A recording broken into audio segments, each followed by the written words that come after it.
Double three. Press conferences everywhere. Hilarious as hell. Man, the Toronto Maple Leafs.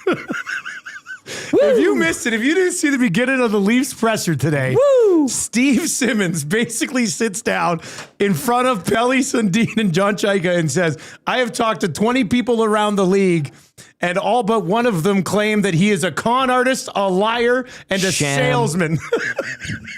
And Pelly just goes, I talked to different people. And Simmons goes, that's it? That's all you're going to say? Like, oh, wow. My God. Nanso's like, you think it's bad here in Edmonton? Oh, and we've been, you and I have been through some doozy press conferences. Has to be, I mean, that one. Certain members of the Edmonton media can push some buttons sometimes. Absolutely. But to sit there straight, who was it that went with Kalo on, McKinnon. John McKinnon. It was John McKinnon. I was sitting there at that press conference. I was like, what is going on right now? And then Kev gets fired up. But to sit there in front of the guy they just hired and said, 20 people have told me this man is a con artist. Like that is next level stuff. That's legendary. That is insane. He's probably not allowed to go to any games anymore, but I don't think he cares. He's covered that team for like 45 years. Yeah. Oh yeah.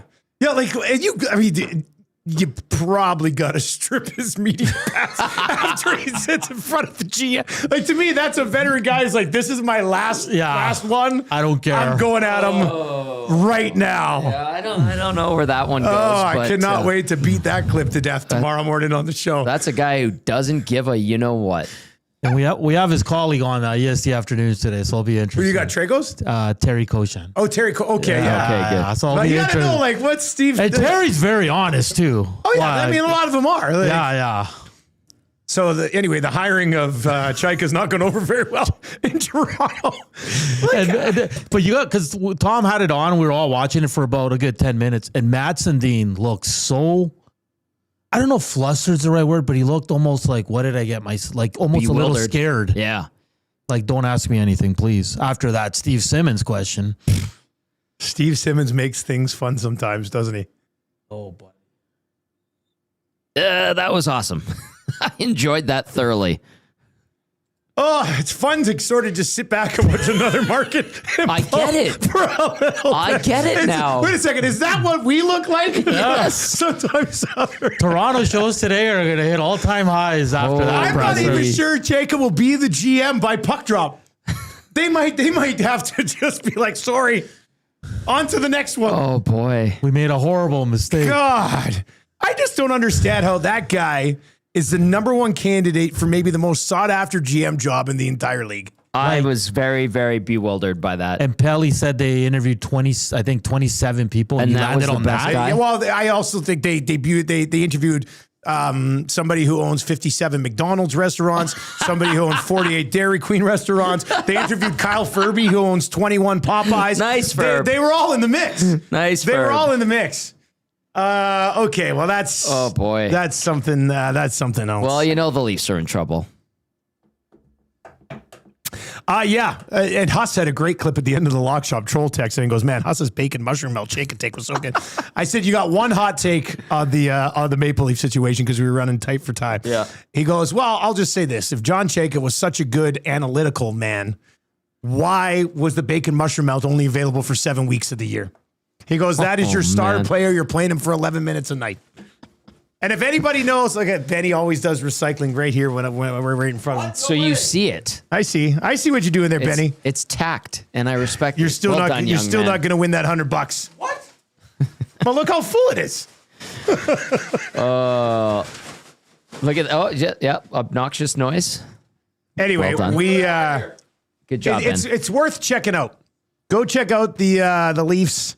It's everywhere. You'll see it Can't everywhere. miss That's the Simmons clip is going to live on forever. Yeah. Like that is a forever clip, which is a lot of fun. We got some clips from the Oilers general manager. Actually, we're going to get to it. We certainly Laid out have a some lot stuff on Bowman. Yeah, and one more thing. Like my buddy was the PR guy for the Coyotes, and I remember him telling me how the Chaika leaving the Coyotes went down.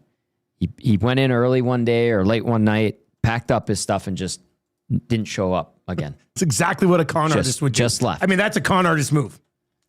That is, what's his name in phony would do that. Catch Me If You Can. Yeah. Yeah. Frank. No, Frank Abagnale is no, he's the guy.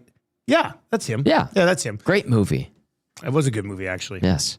Somebody's got to Photoshop Chayka with like as Leo pitch. like running away. Yeah. And Simmons behind me, like I'm gonna get you, man. All right, boy. so there we go. That's well, that was something. That's a nice fun way. It's kind of relieving to see that in other markets. It really is. Like that was fun to see. Like a breath of fresh air. Yeah. Anyway, it is the Oil Stream. Thank you very much for joining us today. If you're watching over on YouTube today, sub to the channel. We got 2 months of off-season discussions locked and loaded, and I don't know. I've been saying for a little while here. I'm kind of excited about it. It feels like we've been, haven't had this opportunity to really sit down and have a couple of months to dissect the team in the last little while. Yeah, So, and there's so much to dissect, obviously, and Saturday added a few logs to the fire. We're going to have plenty of fuel to go on, and I was sitting in that chair doing Hello Hockey on Saturday, and I'm seeing all these comments coming in and clips from the press conference. And I'm like, oh boy, they're just putting it out there. yeah, eh? yeah. They're just putting it out there. And then the contrast and messaging from Chris Knobloch compared to the messaging from Stan Bowman. And then you get Leon and Connor and their comments, and you mix that all together. And I was like, and Dusty, what did we say the day Paul Coffey was brought back? That it looked dysfunctional. I remember saying that. And I didn't think it would come to light this way and so abruptly like it did on Saturday. And people are finally going like, oh, no, this is not good. Now, having said that, I do still think that the Oilers can bounce back and be a contender next year. And people right now are probably going, not a chance. There's so much wrong with this team. I have maintained that there was a lot behind the scenes that was wrong, but I still truly do think with the right moves. I also don't, they'll but be here's okay. the thing I would be concerned about, Tommy, having known a lot of the stuff that you've known and shared with me. I wouldn't just write it off that it's not going to get even more dysfunctional over the next little while. That's the scary So part. there's that. I right? Like, want to be positive about it. Yeah. And I'm hopeful because they do have amazing hockey players leading the charge. And they need to take You can't advantage deny of it. that. Yeah. I mean, they've got some special talents there. It is the Oil Stream. It is brought to you by Boston Pizza. This year, the hockey gods are with them at BP's. Feast like a hockey god here in Canada, I guess, during the Montreal Canadiens playoff run to at least the second round. We'll Amazing. see how much further it goes, but they managed to win a game last night with 9 shots on I goal. watched that whole thing and was blown away by Dovish it. is a stud. Fantastic. And What's the over under on days until Bowman trades from Montembeault? oh, please don't. Please don't. How about Montembeault being the glue guy in the room after? We laugh about it now. Oh boy.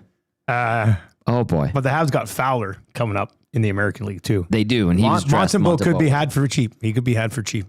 Was an Olympic goal or it was a Four Nations goalie. He certainly was. So there's that. He certainly was. And if there are those out there going, oh, Tampa's run is over, they're done because they lost in the first round. They had a very good team. I this year, don't man. think so. And look how tight that series was. Look how good those games were.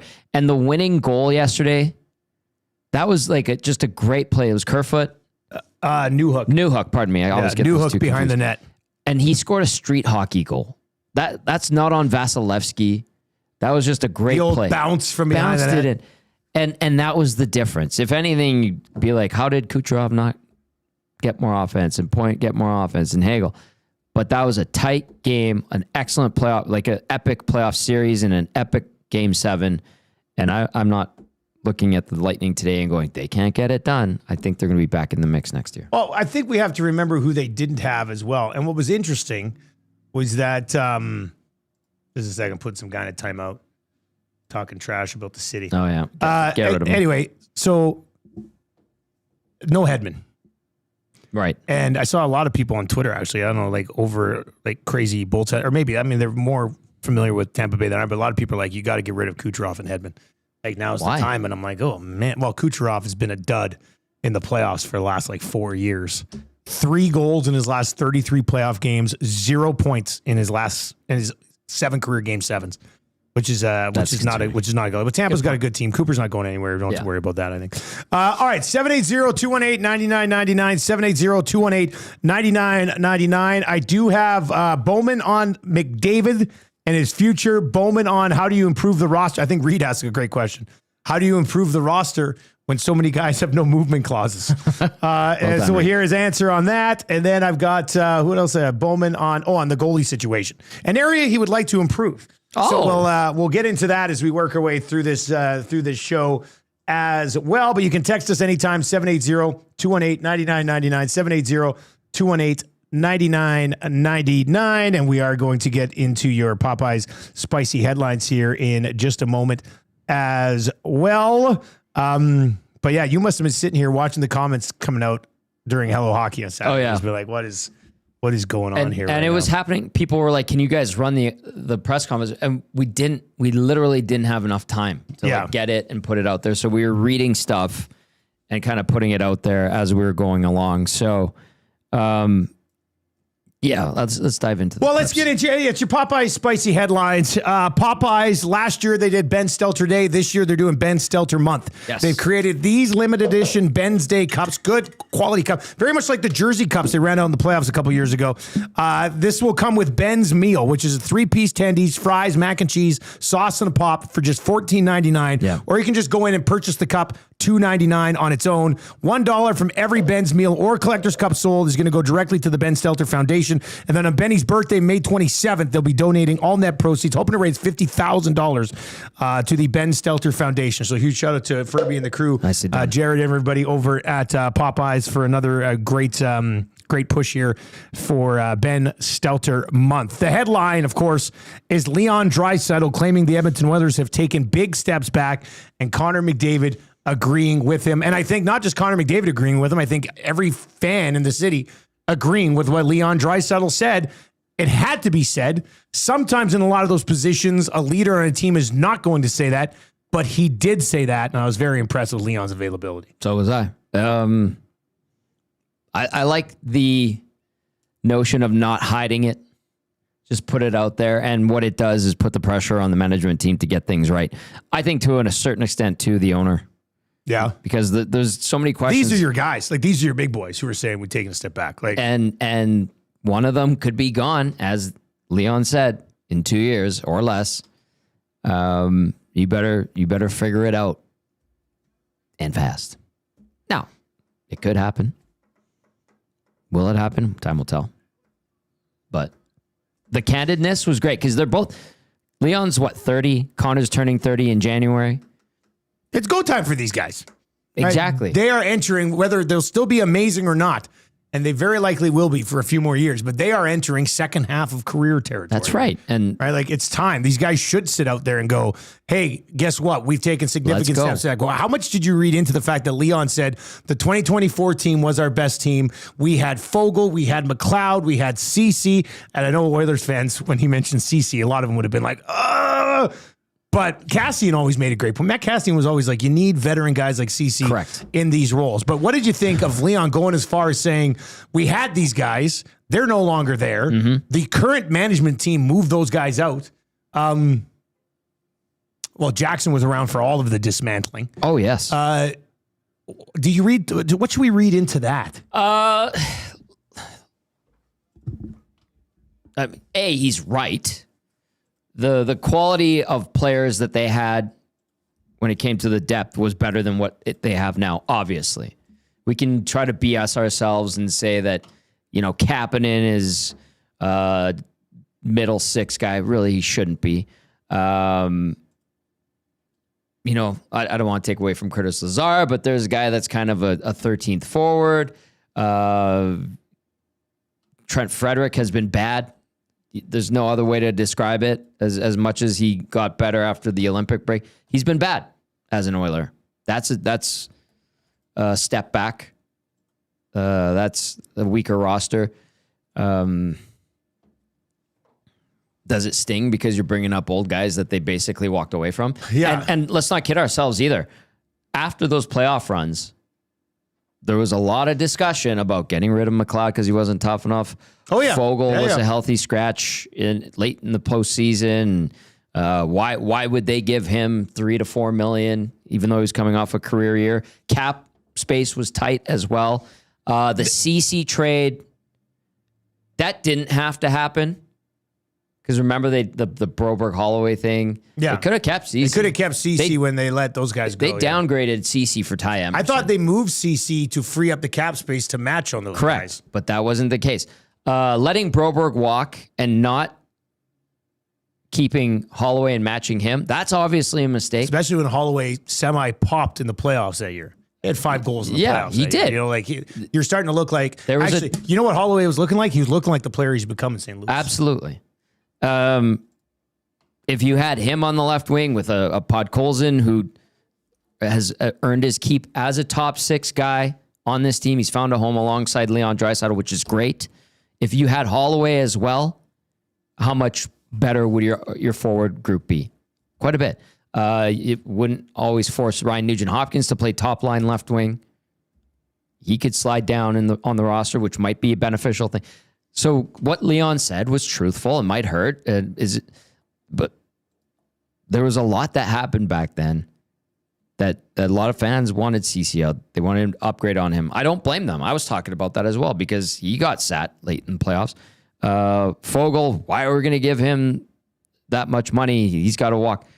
McLeod was too soft. I know I went over these things, but those were the narratives at the time. But what didn't happen was any upgrades on any of those players.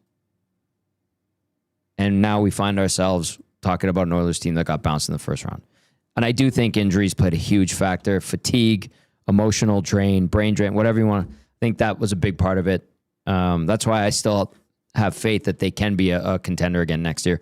Again, with the precise surgical-like moves that I don't know this brain trust is capable of making. All right, if you're watching over on YouTube, sub to the channel. Feel free to get into that conversation that's rapidly happening over on the Nasty Chat. And you can also text us at 780-218-9999. Brad texts in and says, and just to be fair, here's a couple of things. He goes, isn't free agency list rather stark this year? I just don't see current management digging out of this mess without moving what was supposedly something to be untouchable. And to just be fair, playoff performances like Savoy and Roslovic got Eberle run out of town. Yes, good point. Roslovic will be gone. I would be, if they announce a contract extension of multiple years for Roslovic before free agency, I mean, I want to sit here and go, that would be ridiculous, but I'm not going to hold my breath. That's a good point. I mean, and you go back to the text and the limited quality of free agents available.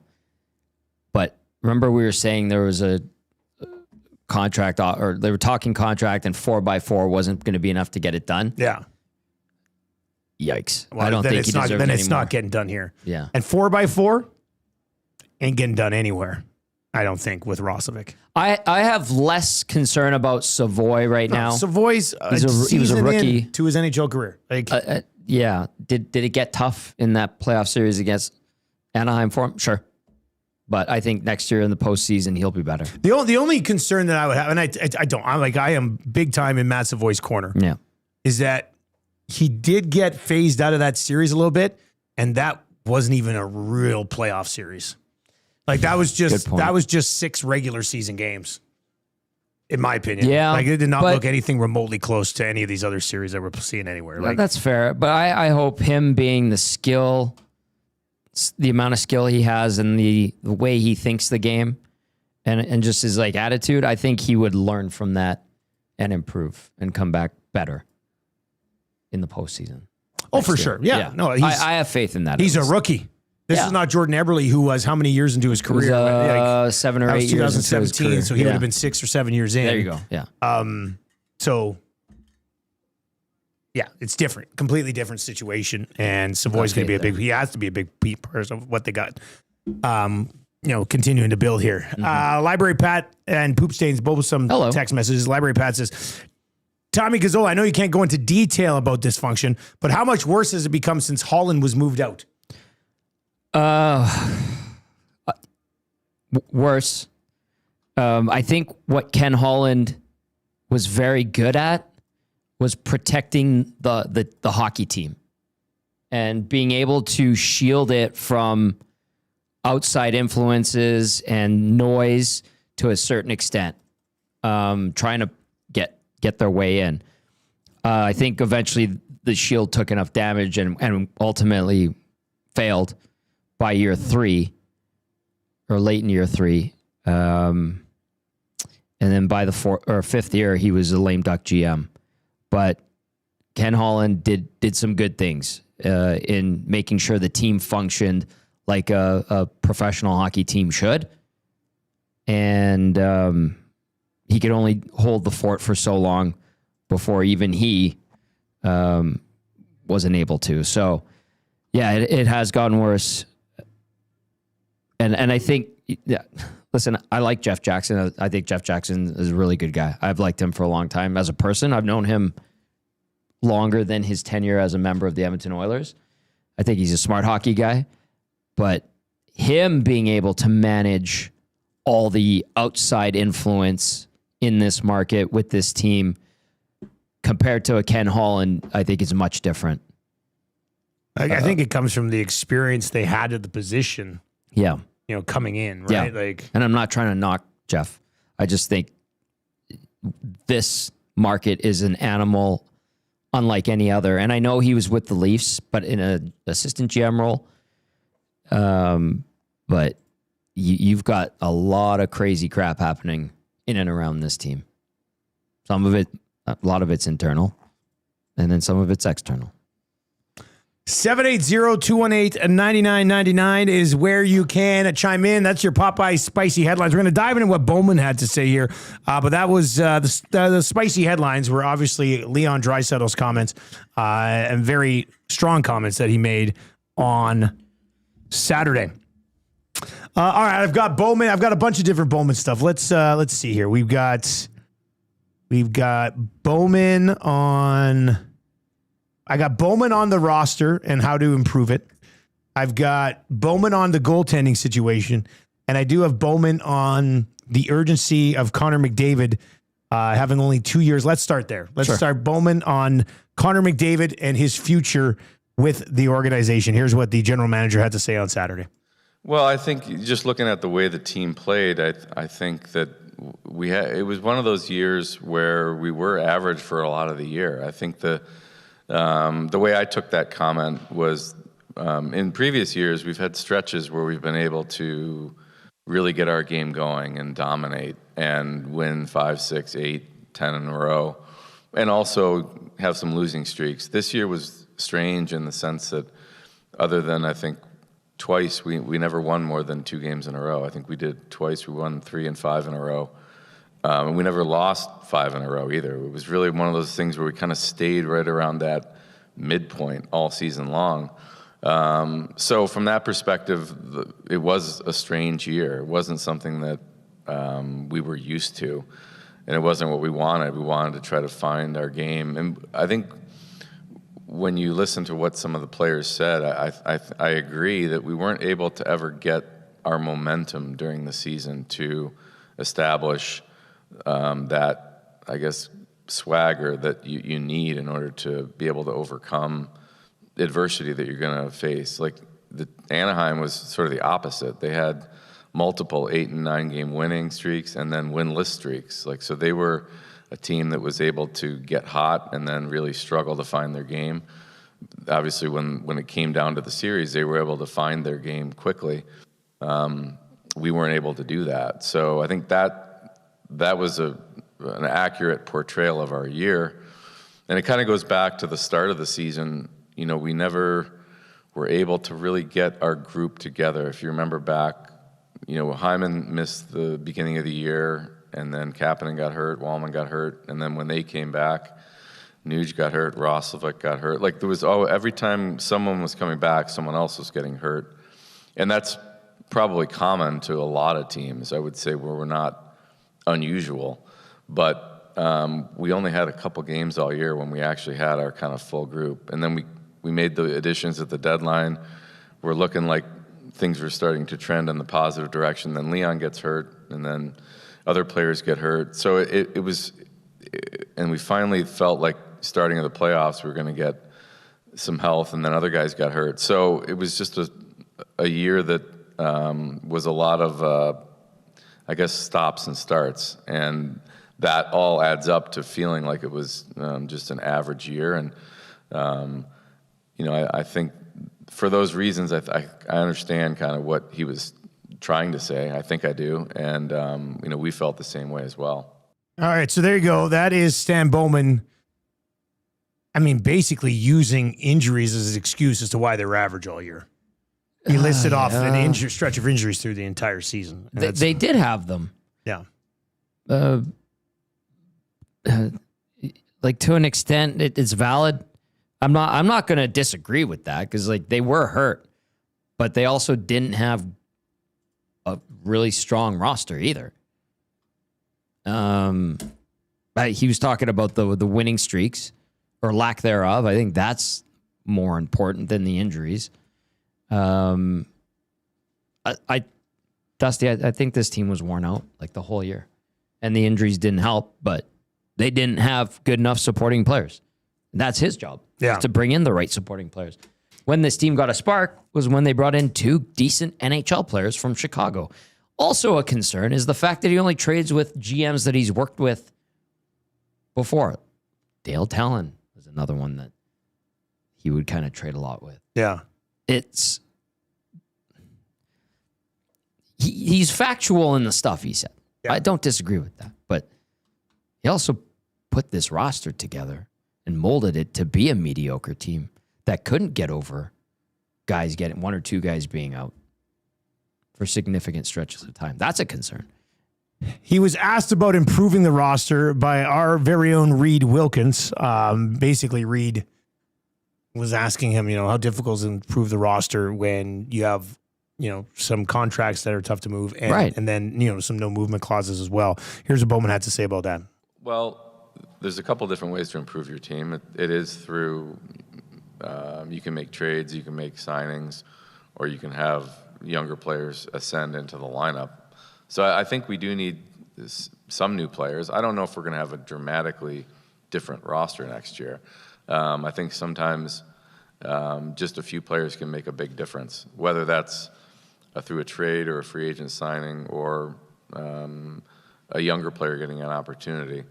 I think in the case of younger players, they grow over the course of a season, and what you see in October isn't always what you see in April.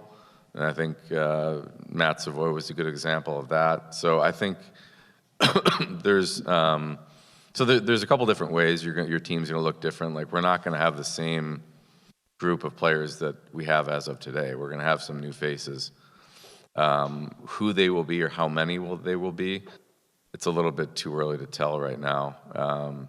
But there were some good things we did this year. I think we had a lot more depth scoring than we've had in the past. I think we had 6 20-goal scorers and on the verge of 8 if Pods and Savvy were close. So we had a lot of guys that did good things, but it didn't take us where we wanted to go. So I think it's not like we have to rewrite everything, but we do need some adjustments.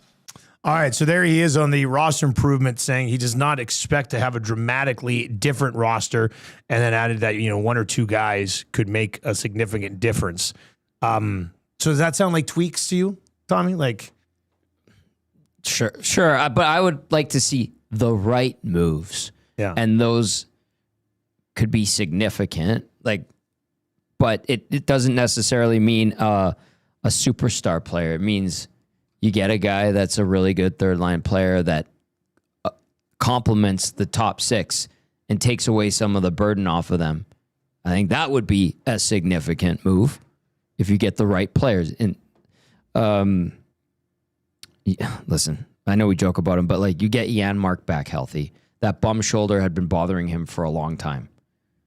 Does that make the bottom 6 better?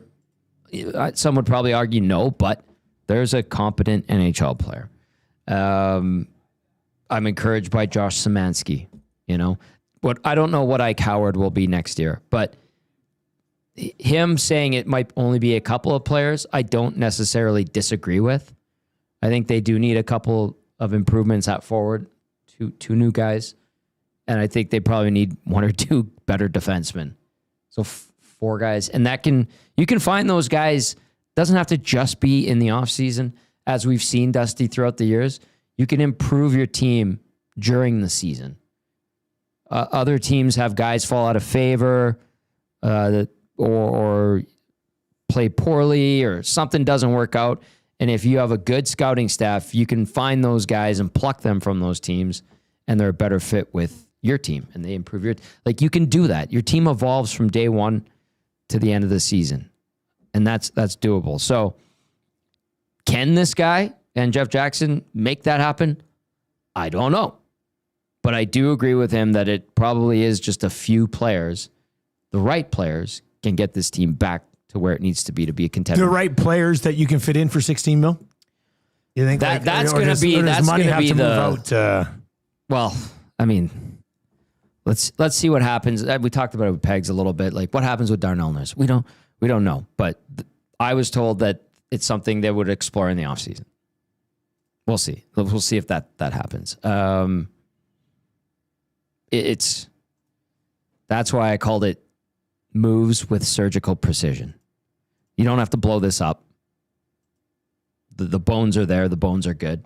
They're healed. They need to literally heal. And figuratively too. You just need to make the right moves. And it doesn't have to be a significant overhaul to the roster, because that can be detrimental too. You got to find the right guys, and it can be in increments. Some in the off season, maybe a couple in the season at the deadline, and boom, you're back again. He was also asked about the goaltending situation. We have to remember, during the season, he traded for Tristan Jarry with 2 years left on his contract. Here's what he had to say. Well, you're right, we only have one goalie signed, so we have to evaluate that, and that's going to be part of the process over the next little bit when we talk to our coaches and look at what we want to do. So I think Connor came in and, he played pretty well for us. I think he was really just getting his game in order in the American League when Tristan got hurt and he came up. And I think by the time we got to the playoffs, Connor had shown that he took some big steps and he got his game to a pretty good place. Tristan, it didn't work out very well for him. I thought he started really good with us, and then he got that injury. Never seemed to really recapture his confidence or his performance from that time when he came back. And so that's something that we have to evaluate, like what happened there, where things were looking good. It was only a few games, and he got hurt, I think it was in Boston. And then, he missed time, and when he came back, he didn't have his game. And at that point in the season, it was tough to try to let him work his way through it. Like I referenced earlier, our team wasn't playing great either, so it was hard to let him work his way through it. So I would say that we have to evaluate that, where it's going to end up. I don't have that information yet, but we're looking for improvement in that area for sure. All right, there you go. Looking for improvement in that area for sure. Between the pipes, what do you think happens between the pipes? Great question. Ingram signs and they just run back Ingram and Jarry? Buddy, you're stuck with Jarry right now unless they can find a way to offload that. I don't know how they do that. That's... Do you not understand how ridiculous that sounds? And they're going to allow that guy to, you just picked up a guy 6 months ago. Now we're sitting here going, we got to find a way to unload him. That alone should be grounds for walking papers. I can't disagree with that. You can't tell me when he came in here, he didn't know that his job was probably going to be to improve the goaltending. So you search far and wide, and Tristan Jarry is the answer. And they sweetened up the deal. Get rid of him. Pittsburgh Penguins fans are sitting there going, I can't believe we got something to have Jarry taken off of our books for the next 2 years. Think about that for a second. Oh. Now you're going to sit here and allow the same guy try to fix it again? What is it? How? Come on. Again, and there were 2 instances this year where the same guys come after me and be like, oh, you didn't get that right. You're right. I admit it. One of them was the Jari for Skinner trade because, again, my friend who is with the Pens laughed at that deal. Was like, yeah, that died a while ago. And then two people from Oilers management, one of them that has GM in his title, laughed at that deal that night. And 4 or 5 days later, they make that trade. My buddy with the Pens goes, they folded. They folded, and I can't believe it. And I went back to my friends with the Oilers the next game I was at, and I was like, what the hell happened? They're just like, and walked away. Yeah. That's concerning. That's why I had concern. The other one was the Paul Coffey thing, the rumblings of him coming back. I knew that the coaching staff didn't want him back. And then Pegs comes on. Other people like, Paul didn't really want to come back. But he wanted to help the team win, and they thought that was a solution. And they bring him back, and it was nice to have him around. I got that wrong. I didn't think while Chris Knobloch was around, Paul Coffey would be back behind the bench. They forced his hand. They kind of made it work, which good on them. But I told you guys, like, there's problems with the methods and how the Oilers have been doing things. And now this guy who created this problem has to fix it with less resources available because he gave them away to get into this jam in the first place. 780-218-9999, 780-218-9999 is where you can chime in on this conversation. So, they'll let the dust settle. I don't know. I think heading into the off season, Struddy said it on EST Afternoons on Friday. There's no real sense of urgency to blow somebody out if you're going to blow somebody out right now. And I don't think we think they are, but I don't know. So what do you what's next? Do you think, Tommy? Like what's the next thing that happens with the Edmonton Oilers? Well, okay. If you're the owner or Paul Coffey, you have to decide. I think first step is, do you continue on with Jeff and Stan running this thing? That's step one. Sit down and determine if those are your guys. If the answer is yes, then you go down to the coaches. Do you keep Chris Knobloch around, even though, maybe, like, do you keep him around? He's got the extension kicking in for 3 years. I think that has to be looked at. I think you probably want to look under the hood and reevaluate your hockey ops department. They've made some hirings that publicly seem to be applauded, but internally there's guys going, what the hell's going on around here? That is that probably needs to be looked at if you're keeping Jeff and Stan around. Yeah. Those are they hired. So if they're staying, that's fine. But then what else? Yeah. What else needs to be done to improve things now? Right. Yeah. I think you just need to look at a lot of things. And what do you stay the course with?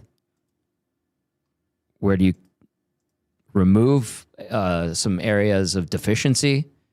Where can you improve? Like, who can you bring in to improve those areas of deficiency? I think one thing about the coaching staff, I think is pretty safe to say, is you want more experience there. Like a legitimate NHL head coach supporting Chris Knobloch. If Knobloch's going to be there. If he's going to be the guy, I think that's something that we identified correctly. Everybody, fans included, that a younger up-and-coming coach, which is great. They need their opportunities. But if it's not working, what works? Well, a guy that's been an NHL head coach before and can handle a team that's supposed to be on the cusp of contention or winning a Stanley Cup. I think that's the loss of Glenn Gulutzan essentially was huge, right? That's something that probably needs to get looked at and then, fix the roster.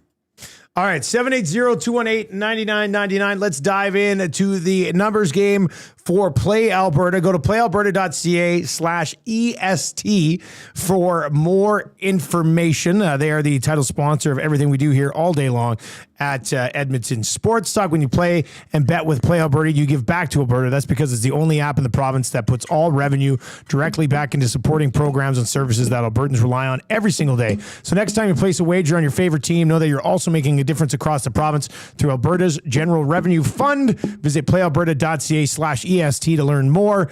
That's playalberta.ca/EST. Must be 18 plus to play. If you gamble, use your game sense. All right, the number that came up in Leon Draisaitl's comments was 2. They've got 2 years left.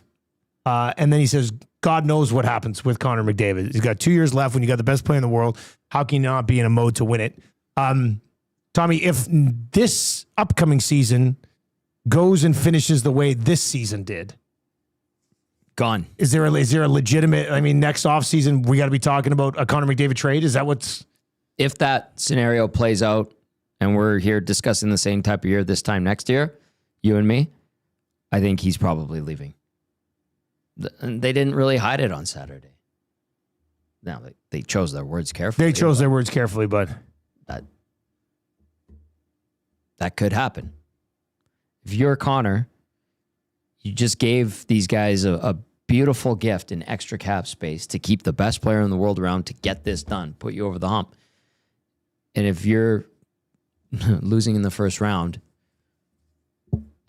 I think he seriously looks elsewhere, because why would you have faith in the guys running the show to fix this if they put you into the jam, B, did nothing to make it any better? So how good does next season have to be, do you think, for the other conversation to be having and going, Connor's going to stay because they're like conference final again? You got to be one of the best teams in the league. Okay. You got to be a contender. A legitimate top 5 Stanley Cup contender. And maybe you lose in the third round. But you're right there again. You know what you have to be close they're to? Right there again. I think you have to be where we probably were this year or the summer before, when you're sitting there going, where can Connor McDavid go that gives him a better chance to win the Stanley Cup than Edmonton? And That's a couple of years ago, that answer wasn't. There wasn't the best answer was Edmonton.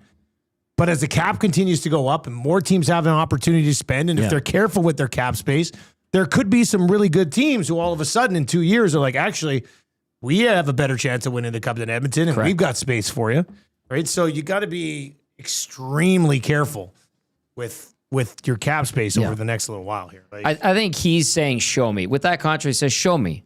Show me why this is the right place to win. And I think that it's possible that this is the right place to win. But yeah, like you said, they got to be right there again.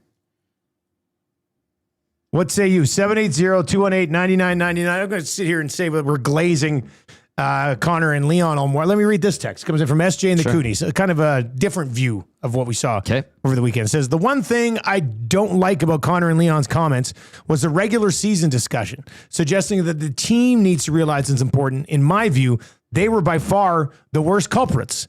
Didn't like them distancing themselves from that. That's fair. Now, they did say the team, and they did say myself included. But I can see where SJ and the Coonies is going, that everybody sort of said, and even they said, those guys said at the end of the regular season, like, it's not about the regular season for us, it's about the playoffs. So, like... They did say that. Right, so it's not... Practice what you preach. I guess maybe next year it has to be a little bit more about the regular season for everybody. Get excited for a fourth line goal on a Thursday night against Boston in January. Like, practice what you preach then. And we'll see if they do. Nolan from St. Albert says, if the Oilers fail to win a cup in the McDavid and Draisaitl era, it may be the biggest failure in professional sports history. My God, I can't believe it's a possibility. Yeah, I mean, it's still quite a ways away from being a possibility. But if it is trending in the wrong direction, like those two guys say, then it's more of a possibility now than it was 18 months ago. Yeah. You know what about what they said kind of alarmed me was they called it a big step back. Yeah. And they didn't just say the team, it's the organization. And I was like, that's everybody. That's not just, you're right. It's not just the team. It was the organization. And I think it was the second part of Leon's when he kind of circled back around to it. And he laid out, what did he say? He goes, we're not taking steps in the right direction. You say, okay, well then, they're hovering in neutral right now. Yeah. But then he followed up with, we've taken big steps back. And that is something that has to be taken seriously all the way up. Like, I didn't listen. Those were long press conferences, but didn't hear a lot of reload. We'll be back. Didn't hear those terms being thrown around. All right, keep the text coming in, 780-218-9999, 780-218-9999. Troll says McDavid bails. I wouldn't blame Leon for doing the same. We'll cross that path when it happens. There's already enough people across the country in the national media trying to take a victory lap on McDavid leaving eventually. Oh, yeah. Or People have wanted it for a long time. not enough talk about Leon, but he could certainly want to. Let's just. And this is a massive offseason. We've said it multiple times. And I just think you should be nervous with Bowman's track record here of the big moves because they're all 0 for. The smaller moves, and if you just need tweaks, you can probably tweak for you. They can probably make, a non-high risk, high reward move if you want. But the moving of Jari, some people still think there's a chance that, the Darnell Nurse conversation. We haven't even got to Darnell Nurse on the show today. Like, I've seen people putting up lineups of like, here's what I do with the team next year, and Nurse isn't even there, and they don't say how they got rid of him. Like, Darnell Nurse is not just going to disappear into the thin air, and the cap space is just off the books, right? Yeah. You worry that if these guys, if Nurse is like, fine, I'll waive my no move. Here's 3 places I want to go. I still worry that even getting that contract off the books, they would still fail in the deal. Ugh. So, but I laid it out on the show this morning. I've laid out the facts. The big moves have sucked. The smaller moves have been okay. Yeah. That's not an opinion. These are facts. Look at the deals. Yes. So if you're going to sit here and say, Bowman's a guy, and in 12 months you're trading Connor McDavid because he screwed up again, then everybody takes a pink slip and gets the hell out of here. Like, you can't possibly have that. So it's risky. I think it's risky going into the offseason, and Bowman will be the GM. I don't think they're going to blow him out. I'd be stunned. But I think it's a little bit risky because of this. And I'm not talking about Chicago history. I'm talking about not even 24 months in Edmonton. And we're looking at Frederick, and we're looking at Wallman, and we're looking at offer sheets, and we're looking at Jari. Think about this. And you wonder why the organization's taking a step back and why your superstars are sitting here saying you've taken a step back? Right there. Miss. Got Podkolzin for a fourth. Nice. That was a good one. Savoy's been a good pickup. Anyway, keep the comments rolling in here. We're gonna get more on coaching, I think, moving forward. As far as the conversation goes, the rest of the week here, on the Oil Stream.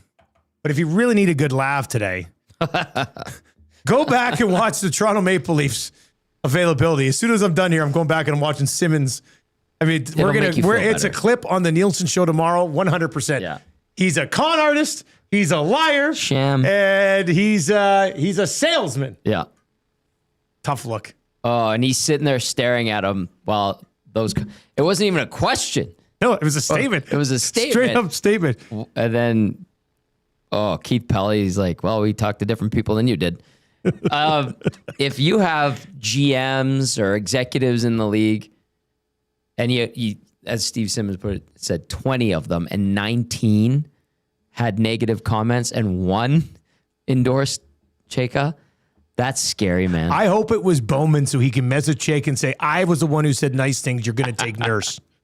Get it done. That's Chris Johnston, who joins us every Friday in the Nielsen Show, tweeted out after the press conference, the best way to describe that press conference, uncomfortable. Holy smoke. Poor Matt Sundin. Why? That is hilarious. Why did you agree to this crap? Yeah, Matt Sundin just sitting there watching this guy that he's been hired with getting absolutely torched. Do you know where it starts, though? With Keith Pelly.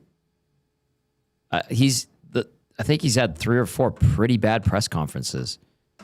And then people are asking, like, did they use AI at the trade deadline? People were asking if Ty Domi was brought in to consult on Did they use AI at the trade deadline? Is that a thing? There's all these like claims that are out there that are just insane. AI would give you an answer on, is that how, what would you say? Who should I trade for? That if true, that would be as bad as the New York Jets utilizing EA Sports Madden series to evaluate talent in the NFL, which apparently happened, and that is messed up.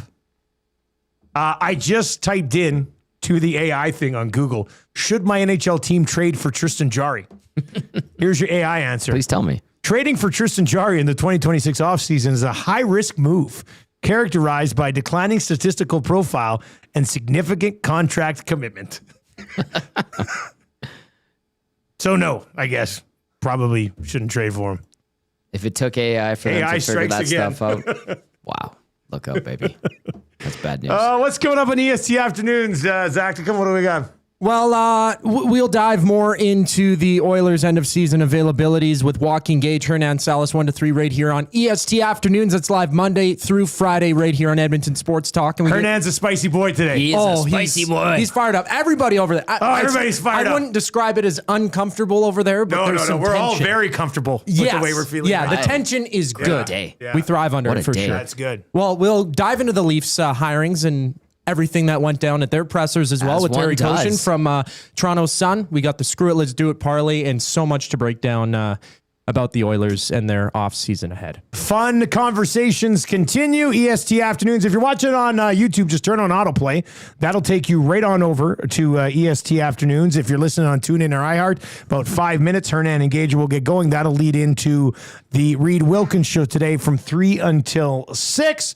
And we will continue to have an honest, fair discussion about the hockey team over the next couple of months as they try to figure out how they are going to keep Connor McDavid around long term. EST Afternoons is on the way. The Oil Stream today and every day brought to you by Boston Pizza. For Tommy Gazzola, I'm Dustin Nielsen. Talk to you tomorrow morning. Take it easy.